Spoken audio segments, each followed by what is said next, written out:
So friend, आज है Sunday और जैसा कि मैंने वादा किया था कि हम लोग शुरू करेंगे संडे से करंट अफेयर्स को। और आज हम लोग करंट अफेयर्स की कड़ी में करने जा रहे हैं चर्चित महिलाओं को जो 2023 में बहुत चर्चे में रही।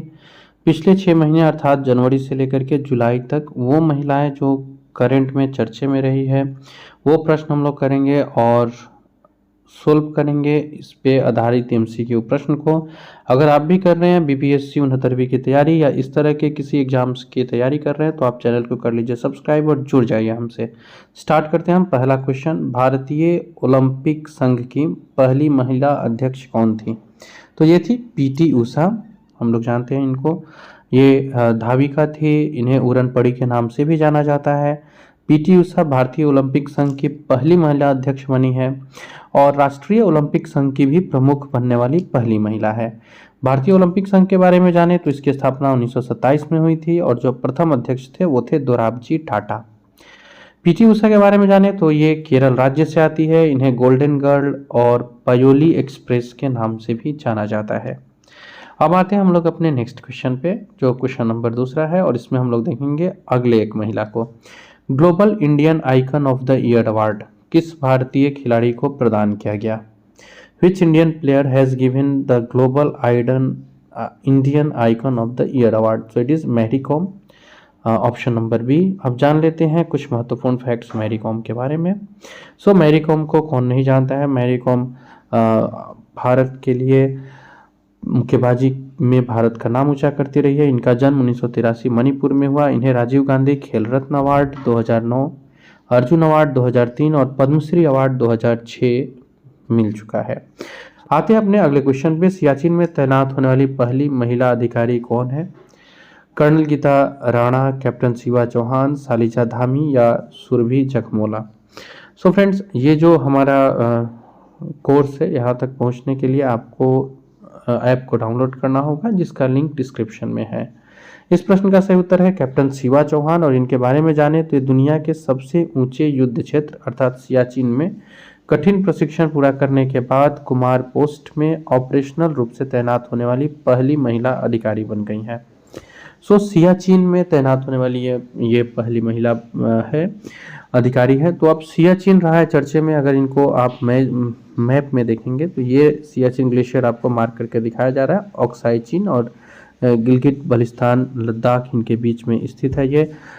फ्रेंड्स, जो हम लोग चर्चा कर रहे थे ऐप का, आप इस ऐप को डाउनलोड करके अपने आप का एक अच्छा सा इवोल्यूशन भी कर सकते हैं। इसके अंदर जो फ्री मॉक टेस्ट दिए गए हैं उसके जरिए, जो फ्री मॉक टेस्ट है आप अगर इसको सोल्व करते हैं तो इसके लिए आपको कोई चार्ज नहीं लगता है। और इसके बदले में सोल्व करने के बाद जब आप टेस्ट को सबमिट करोगे तो एक बहुत बेहतरीन एनालिसिस आपके पास होगा जिसमें आपके सब्जेक्ट वाइज कौन सा सेक्टर आपका स्ट्रांग है, कौन सा हार्ड है। अगर कट ऑफ इसे क्वेश्चन पेपर के अनुसार से आता तो आपके कैटेगरी वाइज आपसे कैटेगरी भी पूछेगी और बताएगा कि आपके कैटेगरी वाइज आप इसे पास कर पाते या नहीं।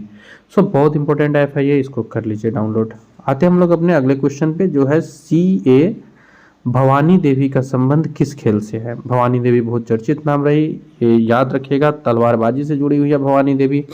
इनका जन्म चेन्नई तमिलनाडु में हुआ। इन्हें भवानी देवी के नाम से भी जानते हैं। एशियाई तलवारबाजी चैंपियनशिप की महिला स्पर्धा में कांस्य पदक जीतने वाली ये भारतीय फेंसर बनी है। पुरस्कार जो इनको प्राप्त हुआ है, इन्हें अर्जुन अवार्ड पुरस्कार भी मिल चुका है। सो आते हैं हम लोग अपने नेक्स्ट क्वेश्चन पे जो है question number 5। Femina miss India 2023 का खिताब किसने जीता? 2023 का अवार्ड जीता है, जान लेते हैं। सो नेक्स्ट क्वेश्चन है, इंडियन एथलेटिक्स चैंपियनशिप 2023 में ज्योति आरा जी ने कौन सा पदक जीता? स्वर्ण पदक था ये, गोल्ड मेडल जीती थी इन्होंने एशियन एथलेटिक्स चैंपियनशिप में। जन्म इनका विशाखापट्टनम आंध्र प्रदेश में है। किस खेल से ये जानी जाती हैं? तो खेल है दौड़ के लिए जानी जाती है। थाईलैंड में चल रही 25वीं एशियन एथलेटिक्स चैंपियनशिप में इन्होंने भारत को 100 मीटर के दौड़ में गोल्ड मेडल दिलाया। सो 25वां एशियन एथलेटिक्स चैंपियनशिप कहाँ चल रहा है? तो इसका सही उत्तर हो जाएगा थाईलैंड। आते हैं अगले क्वेश्चन पे जो है गोल्डन ग्लोब रेस 2022 को पूरा करने से। गोल्डन ग्लोब रेस 2022 को पूरा करने वाली विश्व की पहली महिला कौन है? तो यह है कर्स्टन न्यू सचफर।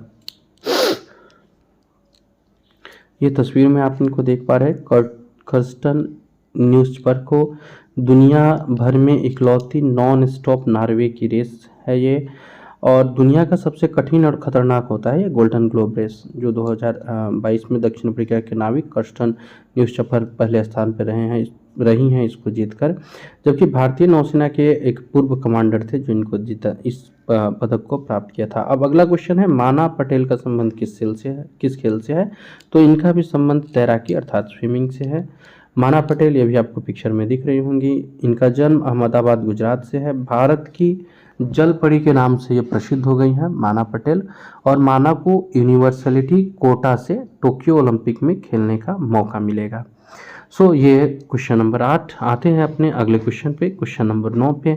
इस पे आने के पहले हम आपको बता दें आज है रविवार, और आज हम लोग पूरे दिन में लाएंगे 2 के बजाय 3 वीडियो, जिसमें आप अपने प्रिपरेशन को और भी शानदार बना सकते हैं।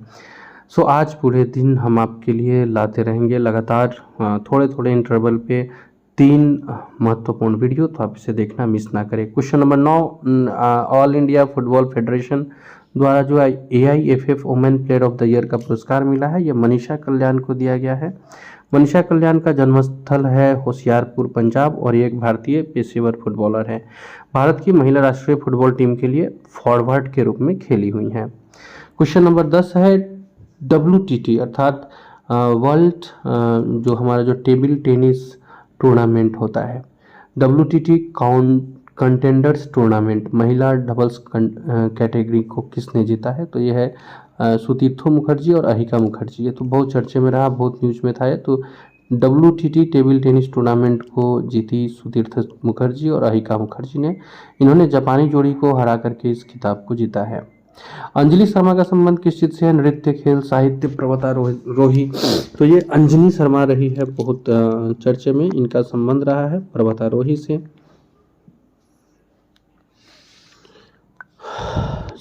अंजलि शर्मा का जो संबंध रहा है वो रहा है पर्वतारोही से। जान लेते हैं अंजलि शर्मा से जुड़े कुछ इंपॉर्टेंट फैक्ट्स को। तो हिमाचल प्रदेश भारत में की एक पर्वतारोही अंजलि शर्मा ने दक्षिण अफ्रीका तंजानिया में माउंट किलिमंजारो की चोटी पर पारंपरिक गद्दी या फिर आप लुआ चढ़ी कह सकते हैं, इनका जो ड्रेस था पहनकर सफलतापूर्वक चढ़ाई करके इतिहास को रचा। अफ्रीका का ये सबसे ऊंचा पर्वत है, 5895 मीटर की ऊंचाई है। किलिमंजारो पर्वत है ये, और तंजानिया में है ये जो पोशाक पहनी हुई थी वो गद्दी था। क्वेश्चन नंबर 12 पे आते हैं, एशियाई स्क्वैश टूर्नामेंट में मिश्रित युगल का खिताब किसने जीता? तो इसका सही उत्तर होगा दीपिका पल्लिकल और हरिंदर पाल संधू। ये वो है दीपिका पल्लिकल और हरिंदर पाल सिंधु, जिनको आप पिक्चर में देख पा रहे हैं। दीपिका पल्लिकल कार्तिक और हरिंदर पाल सिंधु ने मलेशिया के इवान यूवेन और राघेल अर्नाल्ड को पराजित कर एशियाई स्क्वैश मिश्रित युगल का खिताब अपने नाम किया, जबकि अनहद सिंह और अभय सिंह ने कांस्य पदक जीता है। निर्मला बुच अगला क्वेश्चन है, जिनका हाल ही में निधन हुआ, किस राज्य की एकमात्र महिला मुख्य सचिव थी? मध्य प्रदेश, महाराष्ट्र, गुजरात या उत्तर प्रदेश? तो सही उत्तर है मध्य प्रदेश। मध्य प्रदेश से थी ये निर्मला बुच, और इनके बारे में कुछ इंपॉर्टेंट फैक्ट देख लेते हैं। इनका जन्म खुर्जा उत्तर प्रदेश में हुआ था। 1961 में मसूरी अकादमी के प्रशिक्षण के बाद इनकी पहली पोस्टिंग जबलपुर में हुई। 1991 से 93 तक ये मध्य प्रदेश की मुख्य सचिव रही। इन्हें मध्य प्रदेश के आयरन लेडी के नाम से जाना जाता है। तो आप अगर चाहे तो इस नंबर पे कॉल करके क्लास से जुड़ सकती हैं। मिस यूनिवर्स 2022 का खिताब किसने जीता था? तो ये थे आर्बोनी गैब्रियल, जिन्होंने मिस यूनिवर्स 2022 का खिताब जीता। संयुक्त राज्य अमेरिका की आर्बोनी गैब्रियल है, इन्होंने मिस यूनिवर्स 2022 का खिताब जीता है। देख लेते हैं हम लोग भारतीय मिस यूनिवर्स को। तो ये है सुष्मिता सेन 1994 में।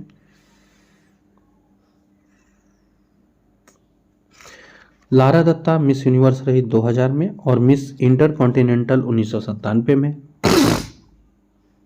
हरना संधू थी।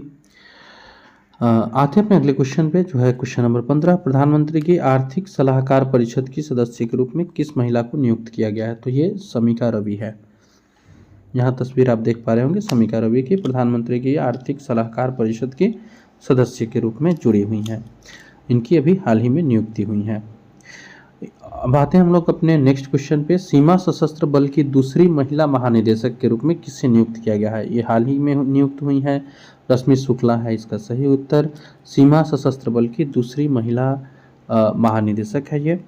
और वरिष्ठ आईपीएस अधिकारी रही हैं ये केंद्रीय रिजर्व पुलिस बल की अतिरिक्त महानिदेशक रही। 1988 बैच की आईपीएस अधिकारी है ये।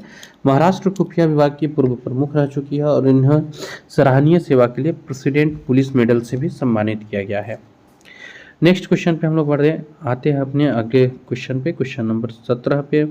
लेकिन इसके पहले मैं आपके साथ जो बात चर्चा कर रहा था उसको मैं कंप्लीट कर लूँ। तो फ्रेंड, आप अगर पूरी तरह से अपने प्रिपरेशन को बेस्ट बनाना चाहते हैं तो चैनल से जुड़ने के साथ साथ आप क्लासेस से भी जुड़ सकते हैं, जिसके लिए ये जो नंबर फ्लैश किया जा रहा है आप इस पर कॉल करके क्लासेस में जुड़ सकते हैं। यूपीएससी 2024 के लिए हमारा नया बैच प्रारंभ हो रहा है जो 15 अगस्त से शुरू होगा। तो चाहे तो आप इसमें पार्टिसिपेट, चाहे तो आप इस क्लास में जुड़ सकते हैं।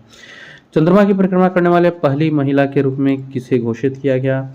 क्रिस्टिना हेमोंकोच, वेलेंटिना तेरेस्कोवा, स्वेतलाना सावित्स्काया या सैली राइट? तो सही उत्तर होगा क्रिस्टिना हेमोंकोवा। अमेरिका की अंतरिक्ष एजेंसी नासा ने 50 साल बाद चंद्रमा पर मिशन भेजने के लिए 4 क्रू सदस्यों की घोषणा की, जिसमें पहली बार एक महिला जा रही है, क्रिस्टिना हेमोंक है और ये एक अश्वेत है, सॉरी, इनके साथ और एक अश्वेत को भी शामिल किया गया है।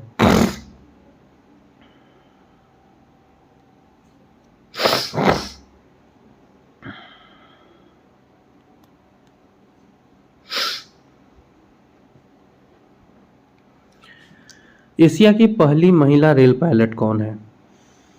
तो इसका सही उत्तर है सुरेखा यादव। एशिया की पहली महिला रेल पायलट है सुरेखा यादव। ये बहुत इंपॉर्टेंट क्वेश्चन है। सुरेखा यादव महाराष्ट्र की निवासी है और भारत ही नहीं, ये एशिया की पहली ट्रेन पायलट है। सेमी हाई स्पीड जो वंदे भारत एक्सप्रेस ट्रेन है, इसको ऑपरेट करने वाली भी ये पहली लोको पायलट है। अब आएंगे हम लोग अगले क्वेश्चन पे। 19 फोर्ब्स 2022 रिपोर्ट के अनुसार दुनिया की 100 सबसे शक्तिशाली महिलाओं की सूची में शीर्ष स्थान पर कौन है? तो इसका सही उत्तर आपको बताना है। इसका सही उत्तर होगा उर्सुला वॉन डेर लेयन। ये देख लेते हैं किस कंट्री से जुड़ी हुई है और इनसे जुड़े कुछ इंपॉर्टेंट फैक्ट्स को। तो यूरोप में यूक्रेन और रूस के युद्ध के कारण हुए अभूतपूर्व संकट के बीच यूरोपीय आयोग के अध्यक्ष है ये उर्सुला वॉन डेर लेयन। इनको शीर्ष स्थान प्राप्त हुआ है। दूसरे नंबर पे है क्रिस्टीन लेगाई और तीसरे पे है कमला हैरिस। इस सूची में टॉप 100 में केवल 6 भारतीय हैं। 36वें नंबर पे है निर्मला सीतारमन। 53वें पे है रोशनी नादर मल्होत्रा। माधव पुरी बुच ये है 54वें पे, जो सेबी की नई अध्यक्ष है। सीमा मॉडल सेल की चेयरपर्सन है। और किरण मजुमदार सौ ये बायोकॉन की फाउंडर है। और आखिरी है फाल्गुनी नायर जो कि भारतीय व्यवसायी है। टॉप 100 में केवल 6 भारतीय शामिल है। नंबर 1 पे हम लोगों ने देखा Ursula von der. Next, Italy की पहली महिला प्रधानमंत्री कौन बनी? तो इसका सही उत्तर हो जाएगा जॉर्जिया मेलोनी। ये बहुत चर्चे में रही हैं। ये बहुत इंपॉर्टेंट क्वेश्चन है, इसको याद रखिएगा। इटली की पहली महिला प्रधानमंत्री बनी है जॉर्जिया मेलोनी। विश्व की पहली महिला प्रधानमंत्री अगर पूछे तो श्रीलंका में श्रीमाओ भंडार नायकर। और भारत की पहली और एकमात्र महिला प्रधानमंत्री इंदिरा गांधी रही। कैटलीन नोवाक को किस देश की पहली महिला राष्ट्रपति चुनी गई है? तो ये भी बहुत इंपॉर्टेंट क्वेश्चन है। सही उत्तर होगा हंगरी। कैटलीन नोवाक देश की पहली महिला राष्ट्रपति चुनी गई है। वह 44 साल की उम्र में हंगरी की सबसे कम उम्र की राष्ट्रपति भी बनी है। मात्र 44 साल की उम्र में इन्होंने राष्ट्रपति पद को प्राप्त किया है। तो इस प्रकार ये राष्ट्रपति बनने के लिए 44 साल की उम्र में राष्ट्रपति का पद प्राप्त करके ये बहुत कम उम्र, सबसे कम उम्र की राष्ट्रपति भी बनी है। निकहत जरीन ये बहुत चर्चे में रही है, बहुत इंपॉर्टेंट क्वेश्चन है। निकहत जरीन का संबंध किससे है? तो मुक्केबाजी से। इन्होंने भारत को रिप्रेजेंट किया विश्व मुक्केबाजी चैंपियनशिप में और स्वर्ण पदक जिताया था निकहत जरीन ने। ऐसा करने विश्व चैंपियन बनने वाली ये 5वीं भारतीय महिला है। निकहत जरीन ने 2023 में महिला विश्व मुक्केबाज चैंपियनशिप में 50 किलोग्राम भार वर्ग के फाइनल में भी स्वर्ण पदक जीता था। तो इनका 52 किलोग्राम में स्वर्ण पदक के लिए जाना जाता है। तेलंगाना की पहली महिला मुख्य सचिव किसे नियुक्त किया गया? तो ये है शांति कुमारी। शांति कुमारी को तेलंगाना का नया मुख्य सचिव नियुक्त किया गया। शांति कुमारी इस राज्य की पहली महिला मुख्य सचिव के रूप में कार्यभार को संभाली है। अब तेलंगाना को हम लोग मैप में देख लेते हैं और देख लेते हैं इससे कुछ इंपॉर्टेंट फैक्ट। तो भारत का 28वां राज्य है ये। इसका गठन हुआ था 2 जून 2014 को। राजधानी हैदराबाद है। राज्यपाल तमिलसाई सुंदरराजन है। अभी माधव पुरी बुच को किस संस्था का नया अध्यक्ष नियुक्त किया गया है? अभी अभी हम लोग पीछे देख रहे थे माधवी पुरी बुच के बारे में। तो सेबी का नया अध्यक्ष नियुक्त हुई है माधवी पुरी बुच, ये सेबी की नई अध्यक्ष है। माधवी पुरी बुच को अजय त्यागी की जगह भारतीय प्रतिभूति और विनिमय बोर्ड यानी सेबी का नया अध्यक्ष चुना गया है और यह सेबी की पहली महिला प्रमुख है और नियामक निकाय की प्रमुख बनने वाली पहली गैर IAS भी यही है। तो ये याद रखिएगा, माधवी पुरी बुच। फिल्म उद्योग में उत्कृष्ट योगदान के लिए दादा साहेब फाल्के पुरस्कार, जो कि हमारा अंतर्राष्ट्रीय फिल्म महोत्सव पुरस्कार है, 2023 में किसे दिया गया? तो ये मिला है रेखा को। अब जान लेते हैं कि रेखा को ये पुरस्कार मिला है। तो रेखा से जुड़े कुछ इंपॉर्टेंट फैक्ट्स को, इन्हें दादा साहेब फाल्के पुरस्कार दिया गया है। तो पुरस्कार के बारे में इंपॉर्टेंट ये है कि सिनेमा के क्षेत्र में दिया जाने वाला देश का सबसे ऊंचा पुरस्कार है।